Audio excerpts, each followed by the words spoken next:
किए हुए पापों का प्रायश्चित। प्रायश्चित ही एकमात्र वह विधान है जिसे अपनाकर हम अपनी आदर्शवादिता में निष्ठा होने का प्रमाण देते हैं। दुष्कर्म करने में जितना साहस किया गया था, उतना ही शौर्य उसका दंड भुगतने के लिए स्वेच्छापूर्वक आगे आने के रूप में प्रदर्शित करना चाहिए। प्रायश्चित ऐसी ही आध्यात्मिक साहसिकता है। इसमें ईमानदारी, सच्चाई और बहादुरी के भी सभी पक्ष जुड़े हुए हैं, जिनके आधार पर किसी के आत्मिक परिवर्तन, परिष्कार एवं कायाकल्प को वास्तविक माना जा सकता है। आवश्यक नहीं कि जिस व्यक्ति को क्षति पहुंचाई हो उसकी उसी रूप में पूर्ति की जाए। संभव है वह व्यक्ति अब न रहा हो जिसे कष्ट पहुंचाया गया अथवा पतित किया गया था। संभव है जो लिया गया था उसे उसी रूप में वापस करना अब न बन पड़े। संभव है उसे अब उस वस्तु की आवश्यकता ही न रही हो जो अनीतिपूर्वक हथियाई गई थी।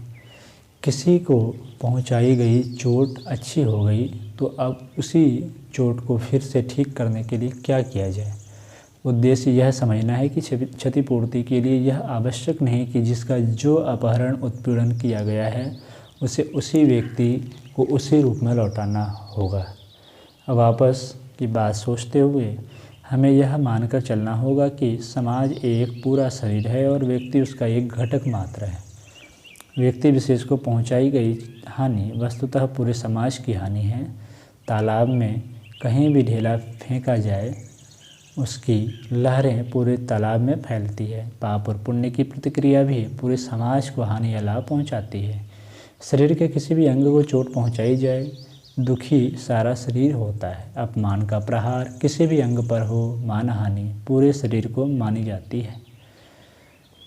ठीक इसी प्रकार पाप कर्म करके किसी व्यक्ति को पीड़ा अथवा पतन के गर्त में धकेला गया हो, वह पूरे समाज का ही अहित हुआ माना जाएगा। मनुष्य परस्पर एक दूसरे के साथ आत्मिक स्तर पर जुड़े हुए हैं। शरीर में भी तो असंख्य जीवाणु हैं, पर उनकी स्वस्थता, रूढ़ता पूरे शरीर की स्थिति के अनुरूप बनी रहती है। इसी प्रकार हमारे पाप पुण्यों का प्रभाव भी समस्त विश्व पर पड़ता है। मृतक श्राद्ध में स्वर्गीय आत्मा को शांति पहुंचाने के लिए दान पुण्य किन्हीं अन्य व्यक्तियों को किया जाता है। वह सद्भाव प्रदर्शन इस आकाश सागर में विचरण करते हुए उस दिवंगत प्राणी तक भी पहुंचता है और उसका भी हित साधन करता है। ठीक उसी प्रकार हमारे पाप पूरे समाज का स्तर गिराते हैं और पुण्यों की प्रतिक्रिया भी व्यापक क्षेत्र में होती है। एक जगह जली अंगीठी रख देने पर पूरा कमरा गर्म हो जाता है। एक जगह किए गए सत्कर्म, दुष्कर्म भी व्यापक क्षेत्र को प्रभावित करते हैं। प्रायश्चित के क्षतिपूर्ति सिद्धांत को ध्यान में रखते हुए हमें अब तक के अपने कायिक, वाचिक, मानसिक पापों की क्षतिपूर्ति करने के लिए परमार्थ की पुण्य परंपरा का अवलंबन करना चाहिए। अनीति से उपार्जित धन यदि खर्च हो और उसके लौटाने की सुविधा न हो तो फिर समय रूपी संपत्ति को लोक मंगल के लिए लगाया जा सकता है।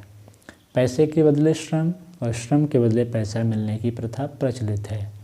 धन अपहरण का बदला सेवा कार्यों में उतने ही मूल्य का समय देकर प्रायश्चित हो सकता है।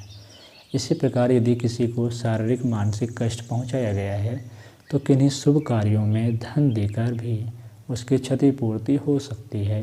किन्हीं को दुराचरण के गर्त में धकेला हो तो अन्यों को सदाचरण की दिशा में मोड़कर उसके लिए आवश्यक सुविधाएं देकर अपने द्वारा किए गए दुराचरणों का प्रायश्चित परिमार्जन हो सकता है।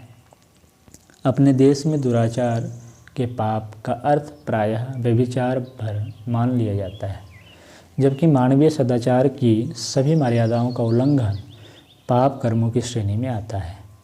मन, वाणी और कर्म से किसी भी स्तर की अपनाई गई अवांछनीयता पाप कर्मों की श्रेणी में ही आती है। लेखा जोखा लेने पर उसका परिमाण बढ़ा चढ़ा और बहुत भारी ही प्रतीत होगा। इसका प्रायश्चित हम भावी जीवन को परमार्थ परायण बनाकर ही कर सकते हैं। पुण्य कमाएं तो उस उपार्जन से पिछले पापों का ऋण चुके बाहर उतरे। आत्मिक प्रगति के मार्ग में कसाय कलमशों के अवरोध ही सबसे बड़े अवरोध हैं। इन्हें हटाए बिना आत्मोत्कर्ष का रथ रुका ही पड़ा रहता है। अंगारे के ऊपर जमी हुई राख की परत उसकी चमक और उष्णता को दबाए रहती है।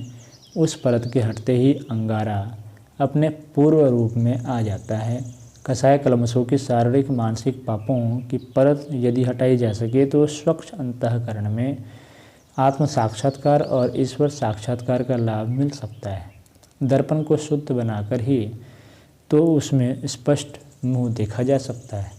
दिव्य दर्शन के लिए वह आंतरिक पवित्रता आवश्यक है जो मात्र कल्पना या छिटपुट कर्मकांडों में नहीं वरन पापों का प्रायश्चित करने की समर्थ साधना द्वारा ही उपलब्ध होती है। मनुष्य को उज्ज्वल बनाने के लिए भी तो पुण्य परमार्थ की पूंजी संचित होनी चाहिए। पाप भार से निवृत्त और पुण्य संपदा का संचय, ये दोनों ही कार्य आत्मिक प्रगति के लिए नितांत आवश्यक है। इसकी व्यवस्था परमार्थ परायण जीवन क्रम अपनाने से ही संभव हो सकती है। भावी जीवन की योजना हमें इसी स्तर की बनानी चाहिए जिससे सेवा कार्य को सुनिश्चित आदर्श के रूप में और लोक सेवी कार्यक्रमों को व्यवस्थित प्रक्रिया के रूप में दृढ़ निश्चय और प्रगाढ़ आस्था के साथ अपनाया जाए।